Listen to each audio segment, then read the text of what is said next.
俺の名前は平川京介。20代後半という正社員として働いていてもおかしくない年齢だが、とある事情により、現在は複数のバイトを掛け持ちしている。主なバイトはファミレスだ。有名なチェーン店なだけあって、店の回転率も高く、忙しい職場だが、それだけやりがいもある。何より、この職場で働いていたおかげで、彼女と巡り会えた。初めてできた俺の彼女、鈴宮由紀子は、俺が働いている店の社長令嬢だ。由紀子がファミレスでのバイトを選んだ理由は、父親が経営している店だったからだと言っていた。そのことを由紀子は最初から隠していなかった。けれど、スタッフはみんな、由紀子のことを勘違いしていた。お嬢様が遊び半分でバイトを始めたと思っていたのだ。その結果、由紀子には簡単な仕事しか振らず、社長の娘に嫌われないようにと、由紀子に対して腫れ物に触れるような対応をとっていた。由紀子にはその対応が嫌でたまらなかったらしい。どうにかみんなに違うと分かってもらおうと、積極的に分からないところを聞き、率先して仕事をしていた。由紀子の頑張りは、1ヶ月もすればみんなに伝わった。今では由紀子を特別視する人はいない。そんな人間としても、一人の女性としても魅力的な由紀子が、どうして俺なんかの彼女になってくれたのか不思議に思い、由紀子に聞いたことがあった。由紀子は恥ずかしそうに頬を染めて教えてくれた。京介さんだけは最初から態度が変わらなかったから。指導はすごく厳しかったけど、その分誰よりも信頼できる人だと思ったの。自分で聞いておいてなんだが、すごく嬉しかったのを覚えている。素直で真面目な由紀子に惹かれるのは自然な流れだった。俺たちは何度もデートを重ねた。バイトも含めれば毎日のように一緒にいるが、日に日に由紀子への気持ちは膨れ上がっていく。幸運なことに、それは由紀子も同じだと言っていた。この先、由紀子以上に理想的な女性は現れないだろう。何より、他の人に由紀子を渡したくない。そう思った俺は、ダメ元で由紀子にプロポーズをした。由紀子は涙を流しながらうなずいてくれた。俺と由紀子は今後のためにお互いの家族に挨拶をすることにした。まずは由紀子の両親に会いに行くことになった。由紀子の家は想像していた通り、一目でお金持ちだとわかる一軒家だった。車庫に止めている車も有名な外車ばかりだ。俺は急に今自分が着ている服が気になってきた。自分が持っている服の中では上等なものを選んだつもりだが、由紀子の両親には受け入れられないかもしれない。京介さん？由紀子から名前を呼ばれて我に返った。弱気になっている自分を鼓舞する。由紀子の両親ならそんなこと気にしない人たちかもしれないと自分に言い聞かせて、由紀子の後をついていく。通されたリビングには、由紀子によく似た女性とこわもての男性が待っていた。おそらく彼らが由紀子の両親なのだろう。俺は心の中で気合を入れ直し、まっすぐに二人を見て挨拶をした。由紀子さんとお付き合いさせていただいている平川京介と言います。お忙しい中、このような機会を用意してくださり、ありがとうございます。緊張のせいで声が裏返ってしまったが、黙って返事を待つ。ああ、こういうのは早ければ早いほどいいからな。お父さんの声に俺は返事をして、下げていた頭を上げた。だが、予想とは反してお父さんの視線は冷たかった。由紀子のお母さんからも冷たい視線を感じる。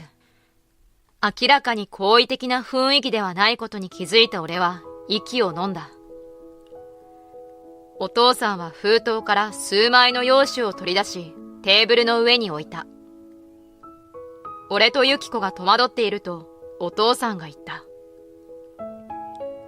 君のことは調べさせてもらった。え？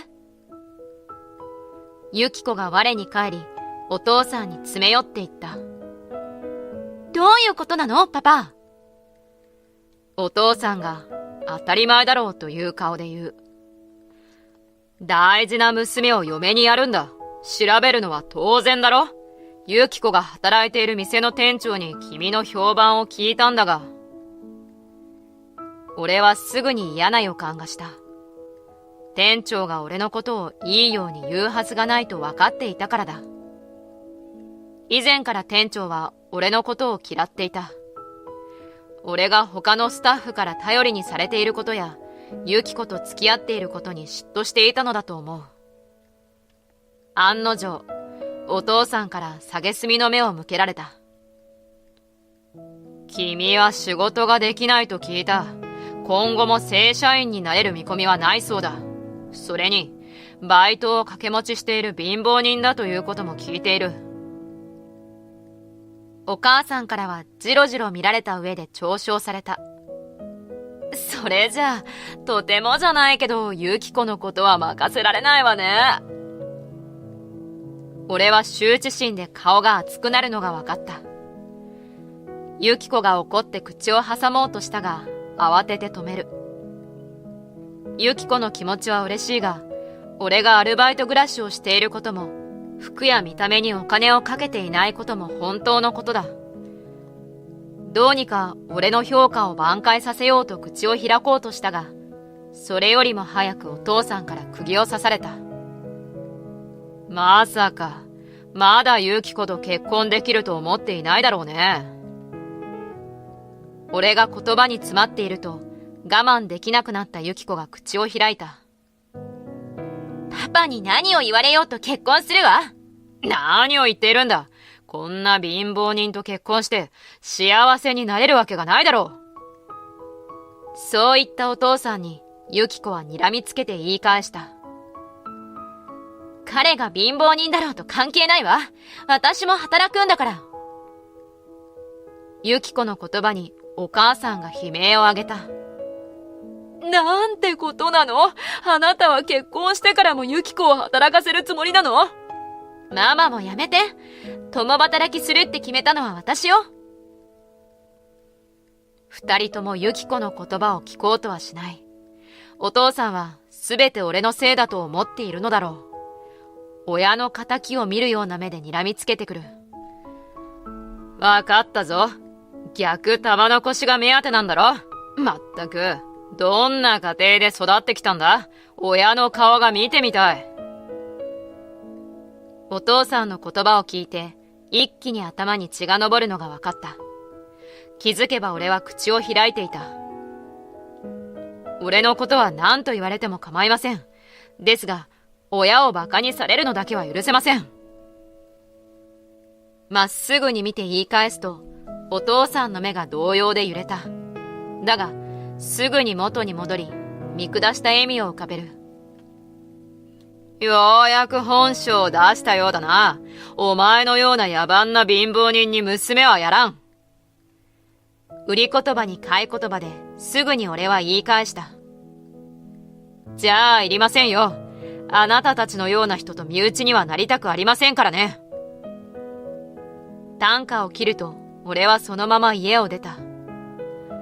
背後で何か言い争っているのが聞こえたが、俺は振り向かなかった。俺は頭に血が上ったままひたすら歩き続けていた。後ろから名前を呼ばれて振り向く。ユキコが息を切らしながら追いかけてきていた。俺はようやく我に返って足を止めた。京介さん、私の両親がひどいことを言ってごめんなさい。深く頭を下げるユキコを見て冷静になった。ユキコに対しての罪悪感がこみ上げてきて言葉に詰まる。いや。ユキコは再び謝り、驚くことを言った。私、家を出てきたの。え？思わず聞き返すと、ユキコは真剣な目で俺の目を見ていった。京介さんに謝るまで、私は家に帰るつもりないって言って飛び出してきたの。その後、何度か説得を試みたが、頑くなに家に帰ろうとしないユキコに、俺も覚悟を決めた。とはいえ、ユキコと両親のことをそのままにはできない。俺は父に電話をかけた。簡単に今日会ったことを説明すると、ある場所にユキコを連れて一緒に来いと言われた。ここ数日忙しそうだった父と連絡を取れただけでも幸運だったのだが、まさかいきなりユキコを会わせることになるとは思わなかった。ユキコも急な展開に緊張しているようだった。俺は安心させるように声をかけて指定されたホテルへと向かった。俺たちが働いているファミレスと同じ系列の有名な高級ホテル。戸惑っている様子のユキコをエスコートしてホテルにあるレストランへ入った。すでに父は来ているようでスタッフに席へと案内される。お待たせ。いや、私も先ほど来たところだよ。父の姿を視界に入れたユキコは緊張した様子で挨拶をした。はじめまして、鈴宮ユキコです。挨拶を返した父はユキコに座るよう勧めた。父はすでに今日あった出来事について知っている。早速そのことについて話すことになると思っていたが、父は先に食事をしようと言った。ユキコは拍子抜けの顔で、でもほっとした様子で食事を始めた。俺もまずは父の言う通りに食事を楽しむことにした。しばらくは和やかなムードで食事会を楽しんでいたが、一通り食事が終わった後、父の雰囲気が変わった。ユキコも気づいたようで姿勢を正している。ユキコさん。はい。名前を呼ばれたユキコが返事をすると、父はキーカードをユキコに差し出した。ユキコは目を瞬かせながらも受け取った。このホテルの一室を予約しているから、今日は泊まっていきなさい。いえ、そんなお世話になるわけには。慌てるユキコに父は首を振った。いいから。ただし、明日は家に戻ること。父の言葉にユキコの顔色が青ざめる。俺は慌てて父にフォローを入れようとしたが、手で止められた。まずは話を聞きなさい。別に私は君たちのことを認めないから家に帰りなさいと言っているわけではない。ただ、勢いで家を出てきてもいい結果にはならないと助言しているだけだ。確かにそれはそうかもしれません。ですが、私の父はそれくらいしないと分かってくれない人なんです。ほっとした後、ユキコが申し訳なさそうに話す。しかし、なぜか父は不敵に笑っていった。なら、明日は私も君の家にお邪魔しよう。私に任せておきなさい。思いがけない父の言葉にユキコはきょとんとしている。父はユキコに向かって真剣な口調で言った。ただし、今から私が話す内容を聞いた上で、君がそれでもいいと言うならばだが。父の話は俺とユキコに衝撃をもたらした。特にユキコにとっては今後の人生を左右する内容だろう。けれど、ユキコは一度も視線をそらすことなく、父の案にうなずいた。そんなユキコに、父も満足そうにうなずき返していた。俺は、父とユキコと共に彼女の家に行った。お父さんは、ユキコが帰ってきたことに安心したようだったが、俺が一緒だということに気づくと睨みつけてきた。お前がユキコをそそのかしたんだな。すぐにユキコがお父さんを睨みつけて言い返した。違うわ。私が自分で判断して家を飛び出したのよ。お前は騙されているんだ。こんな貧乏人と一緒になったって幸せになんてなれないんだぞ。お父さんの言葉にユキコは怒りで顔を真っ赤にさせて言い返そうとしたが、父がその肩に手をかけて止めた。まさか他に人がいるとは思っていなかったのだろう。お父さんはようやく父がいることに気づいたようだった。お父さんの顔から次第に色が抜けていく。冷や汗を流しながら父の名前を呼んだ。あなたは、まさか、平川社長？さすがに親会社の社長の顔は知っているか。そう言ってニコニコ笑っている父とは反対に、お父さんの顔色はさらに悪くなっている。さらに、お父さんの発言と様子が一変したことによって、お母さんも動揺している。なぜ、平川社長が、そういえば、お前の、君の名字は、平川です。俺の父です。そう言って父を示すと、お父さんは勢いよく父の足元で土下座を始めた。申し訳ありませんでした。父は笑顔を絶やさずに聞いた。何について謝っているのかな？お父さんが震える声で言う。京介さんをバカにしたことです。なるほど。まさか社長の息子さんだとは知らずに。父はそれでも表情を変えずに語り始めた。実は京介には将来のためにもバイトという形でいくつかの店に潜入してもらっていたんですよ。お父さんの肩がピクリと揺れる。その過程でいくつかの問題が見つかりました。特にファミレス関連で。お父さんの顔が上がらない。ここ数年間でクレーム数が増えている。しかも一つの店舗だけでなく全体的にその傾向が高くなっている。その理由がようやく最近わかりました。お父さんがガタガタ震えている。正社員、特に役職を持っている人がどうやら仕事をせずにバイトに押し付けている。そのせいで人数は足りているのに仕事が回っていない。しかもそれを上層部は握りつぶしている。父の言葉に俺も合わせてうなずく。俺も過去に何度かそのことについて店長に指摘したことがあります。改善されたのはユキコが来てからですが。お父さんは顔を真っ赤にさせ、ギロリと睨んできたが、ユキコの視線に気づいて慌てて視線をそらした。ユキコはお父さんに軽蔑した視線を向けている。父は淡々と話を続ける。君がそういった人たちと裏でいろいろとやりとりをしていたことも確認が取れました。奥さん。突然呼ばれたお母さんの肩が揺れる。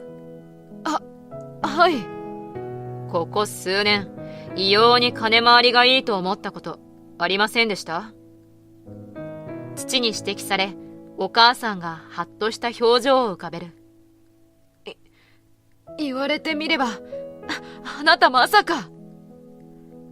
青ざめて何も言えないお父さん。とどめの一言はユキコが指した。人として最低だわ。言葉を失い呆然としているお父さんに父が言った。君には社長を辞めてもらう。来週には正式に辞令が下る。二人の将来のためにも詳細は伏せるが、会社に残るというなら一からやり直してもらう。どうするかゆっくり決めなさい。うなだれる両親をユキコに任せて、俺と父は家を後にした。お父さんは結局、会社に残る道を選んだ。俺がファミレスのバイトを辞めた後、ユキコが店長になり、お父さんもただのスタッフとして働き始めた。さすがにユキコの監視下では、お父さんも下手な真似はできないだろう。俺はといえば、現在は本社の人事部長として働いている。時折現場に顔を出すこともある。